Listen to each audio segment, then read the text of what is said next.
राधानगरी तालुक्यातील मुसळवाडी इथल्या लक्ष्मीबाई लकडे या घरातील दुसऱ्या माळ्यावर राहतात. आज सकाळी 10 वाजण्याच्या सुमारास चुलीवर स्वयंपाक करत असताना काही कामानिमित्त त्या घराबाहेर गेल्या होत्या. त्यानंतर काही वेळातच घराला आग लागली.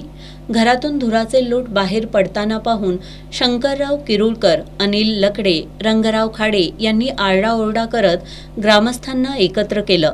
ग्रामस्थांनी आग आटोक्यात आणण्याचा प्रयत्न केला. शेजारील घरांची कौले काढून आगीचा फैलाव रोखण्यासाठी शर्थीचे प्रयत्न केले. अखेर भोगावती अग्निशामक दलाच्या गाडीला पाचारण करून आग आटोक्यात आणली.